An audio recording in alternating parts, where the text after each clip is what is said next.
할렐루야. 말씀으로 나온 여러분에게 평강의 주님께서 은혜로 함께 하시기를 기원합니다. 오늘의 말씀은 역대하 34장 14절로 19절의 말씀입니다.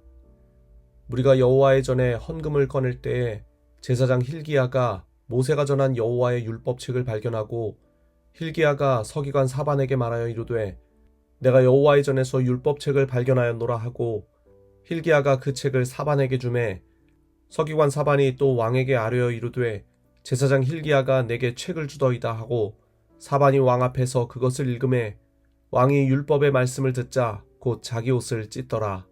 아멘. 2012년 미국의 한 시각장애인이 맹인용 GPS를 개발해 화제가 된 적이 있습니다.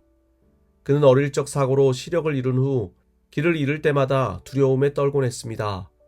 그는 이렇게 고백했습니다. 내가 무서웠던 건 어둠이 아니라 길을 잃는 것이었습니다. 그래서 그는 청각과 진동으로 길을 알려주는 기기를 만들었고 그것은 세상 수많은 시각장애인들에게 길을 잃지 않게 해주는 빛이 되었습니다. 우리도 삶에서 길을 잃을 때가 있습니다. 열심히는 살아가지만 그 방향이 맞는지 모를 때가 많습니다.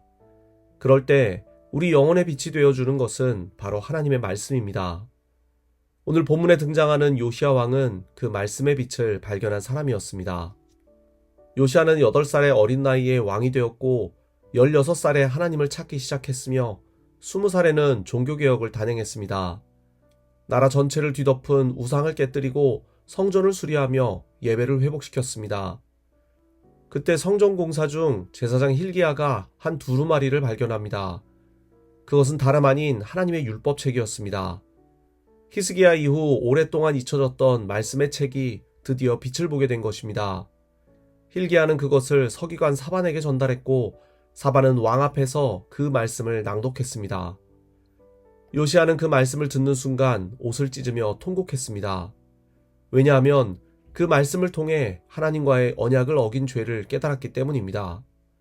이스라엘 백성이 얼마나 하나님으로부터 멀어져 있었는지 그 결과가 얼마나 큰 진노를 불러올지를 말씀을 통해 깨달은 것입니다.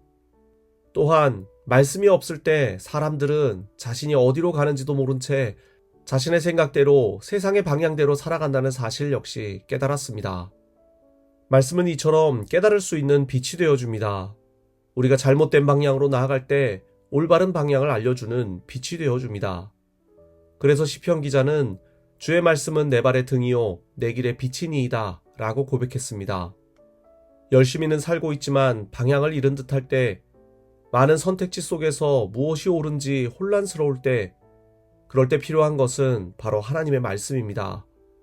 말씀은 죄를 깨닫게 하고 잘못된 길에서 돌이키게 하며 하나님께서 예비하신 길로 다시 걷게 만들어주기 때문입니다. 요시야의 시대처럼 우리 시대도 정보는 넘치지만 진리는 결핍된 시대입니다. 그래서 더더욱 우리는 말씀 앞에 서야 합니다. 매일 말씀을 읽고 묵상하고 그 말씀에 순종하는 사람만이 흐려진 세상 속에서 길을 잃지 않을 수 있습니다. 사랑하는 여러분, 하나님은 오늘도 말씀을 통해 우리에게 방향을 보여주십니다. 그 말씀이 들릴 때 요시야처럼 즉시 반응하십시오. 그 말씀 앞에서 마음을 찢고 순종할 때 하나님은 우리의 삶을 새롭게 하시고 혼란 속에서도 분명한 길을 보여주실 것입니다. 기도하겠습니다. 주님, 요시야가 잊혀진 율법책을 발견하고 말씀 앞에 옷을 찢었던 것처럼 우리도 말씀 앞에서 자신을 돌아보게 하옵소서. 방향을 잃은 이 세상 속에서 진리의 빛을 따라 걷게 하시고 하루의 시작마다 말씀으로 길을 여는 삶이 되게 하옵소서. 말씀으로 깨닫게 하시고 순종으로 회복하게 하시며 그리하여 평강과 생명의 길로 인도하여 주옵소서. 이 하루도 주님께 맡겨오며 예수님의 이름으로 기도드립니다.